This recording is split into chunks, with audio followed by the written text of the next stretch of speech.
Welcome. I'm Sister Who. With me on the show today, I have my friend Jean Parker, and we'd like to address a conversation about some dynamics now. We don't want to point fingers, don't want to name names, but what are the actions? What are the relationships that are going on, and how does one thing lead to another, and so forth? The four words I came up with to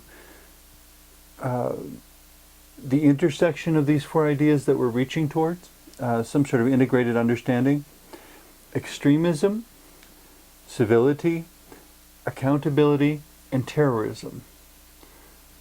Again, we're not pointing fingers or naming names. We're wanting to know what makes it what it is, what behavior is associated with this. Extremism, to begin the list, can be political, it can also be religious, it could be a variety of things, but I suppose the political and the religious are the most obvious ones that people run into. Someone who believes something so strongly that they cannot tolerate anyone disagreeing with them. Yeah, fanaticism. Fanaticism is another way to put it. And I don't know what I would say to such a person to encourage a more moderate approach, or at least tolerance of those who have more moderate approaches. Well, I think that's where civility comes in, because it seems to me that you can have an extreme approach, but you can still... In an extreme perspective. an extreme perspective, but you can still communicate with others on different and various planes in society.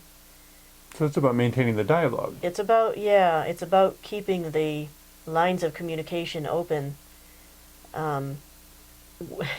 whether that involves a deliberate agenda of convincing people that you're right and trying to sway them to your views, I suppose is different than participating in community dialogue that assists the whole of society moving forward. So I would like to think that at the level of common sense, which my friends keep telling me is no longer common, every extremist group would have sufficient awareness to recognize that they are not in the majority, and that because the world is a shared space, their continued existence is dependent to some extent on being tolerated by the majority. I would agree with the first part of your statement, that many extremist groups realize, or people realize, that they're not in the majority. Mm-hmm. But for them, that's almost a badge of honor, because the more extreme, the more eccentric they can become, the more they rise to the level, in their own opinion, of potential martyrdom, or potentially being viewed in history as the only person who thought about this particular thing in this way. Okay. So, do you think the goal of extremism is martyrdom? Sometimes it is. Or subconsciously, if not consciously? I think among certain people it is. And then for others, the goal is to convince everybody else that you're right. And you could spend your entire life doing that. And often people do spend their entire life doing that. And even that doesn't bother me so much as the intolerance. When the extremist goes to the point of no longer practicing civility, but out of some sort of frustration, perhaps reaching for more violent means of expression, which is where we slip into terrorism.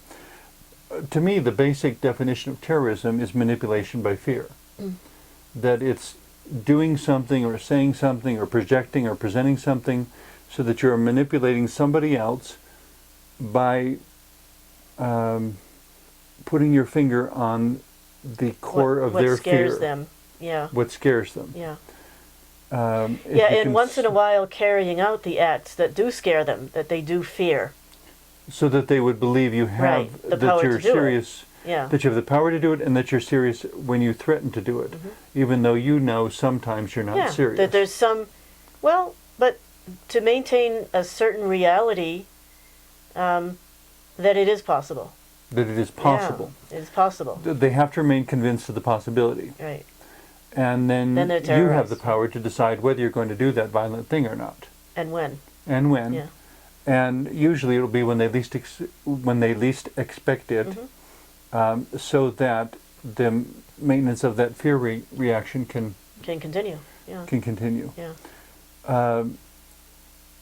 Idealistically, I'm forever the idealist, I would like to think that if somebody felt heard, if they, if for example someone was concerned about starving people in their home country or whatever, or civil rights violations or something, that at the point at which they felt heard, they would pursue that civil means of discourse. And that when certain people don't feel heard around these issues, they resort to increasingly violent means trying to get everyone's attention.